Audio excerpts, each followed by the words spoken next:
काल से ही भारत में कई राज्य रहे, कई राजधानियां रहीं और कई राजा रहे, लेकिन इन सभी का जो एक केंद्र रहा वो रहा दिल्ली, जो कि आज हमारे भारत की वर्तमान की राजधानी है, जिस पर हमारे एक बहुत ही महान हिंदू सम्राट पृथ्वीराज चौहान राज किया करते थे।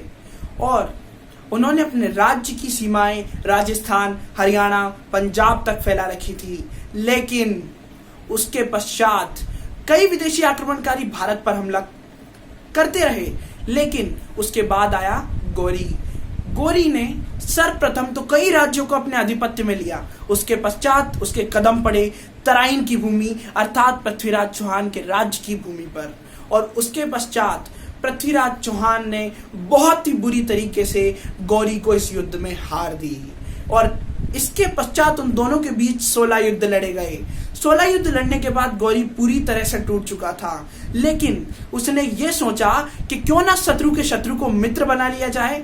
और इसी के पश्चात पृथ्वीराज चौहान की जो ससुर थे जयचंद, उनसे अर्थात उससे गौरी ने हाथ मिलाया और पृथ्वीराज चौहान के विरुद्ध एक और युद्ध छेड़ा। इन 16 युद्धों के बाद 17वां युद्ध पृथ्वीराज चौहान और गौरी के दोनों के बीच में शुरू हुआ। लेकिन ये कहानी हमें एक सीख देती है कि दया दुख का कारण बनती है, और वो 16 बार की दया एक बार के दुख का कारण बन गई। और उसके पश्चात जयचंद और गौरी दोनों ने मिलकर हमारे महान हिंदू सम्राट पृथ्वीराज चौहान को बंदी बना लिया और उनके राज्य पर अपना आधिपत्य जमा लिया। इसके पश्चात गौरी पृथ्वीराज चौहान की आंखें फोड़कर उन्हें अपने साथ अफगानिस्तान ले गया और वहां अपने राज्य में पृथ्वीराज चौहान को एक बंदी के रूप में पेश करा। और वहां उनके राज दरबारी कवि और उनके बहुत ही घनिष्ठ मित्र चंद्रबरदई जा पहुंचे। उन्होंने वहां जाकर सुल्तान के सामने कहा कि हमारे जो सम्राट हैं वो बहुत ही एक अच्छी विद्या में निपुण हैं, अर्थात कि शब्द भेदी बाण की कला जानते हैं। उसके पश्चात गौरी भी इस विद्या को देखने के लिए आतुर हो उठा था, और इसके पश्चात ही गौरी ने सीधे आदेश दे दिया कि इनके हाथों में कमान और तीर थमा दिए जाएं। और इसके बाद जैसे ही चंद्रबरदई ने आदेश दिया, अर्थात पृथ्वीराज चौहान को बताया कि सुल्तान कहाँ बैठा हुआ है, तो वो पंक्तियां हैं, सुनिएगा कि 4 बास 24 गज अंगुल अष्ट प्रमाण, ता ऊपर सुल्तान है चूखो मत चौहान। इसके पश्चात जैसे ही कमान से तीर निकला और वो सीधे ही गौरी को भेज दिया।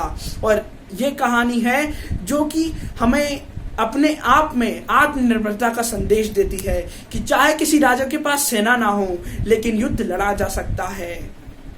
और अब मैं इसी कहानी को कविता के रूप में सुनाना चाहूंगा कि सुनिएगा कि दोहराता हूं गाथा मैं उस आखिरी सुल्तान की, राय पिथौरा नाम था जिसका पृथ्वीराज चौहान की, राय पिथौरा नाम था जिसका पृथ्वीराज चौहान की, स्वर्णिम अक्षरों में लिखा था जिसने इतिहास में अपना नाम है, राजाधिराज कहलाए वो जो पृथ्वीराज चौहान है। चौहान वंश के हिंदू क्षत्रिय राजा एक महान थे, चौहान वंश के हिंदू क्षत्रिय राजा एक महान थे, राजा सोमेश्वर के यहाँ जन्मे पृथ्वीराज चौहान थे, राजा सोमेश्वर के यहाँ जन्मे पृथ्वीराज चौहान थे, बचपन से निपुण थे शस्त्र शास्त्र में पृथ्वीराज चौहान थे, विद्या सीखी जिससे वो भी इतिहास के गुरु महान थे, विद्या सीखी जिससे वो भी इतिहास के गुरु महान थे, विद्या सीखी जिससे वो भी इतिहास के गुरु महान थे।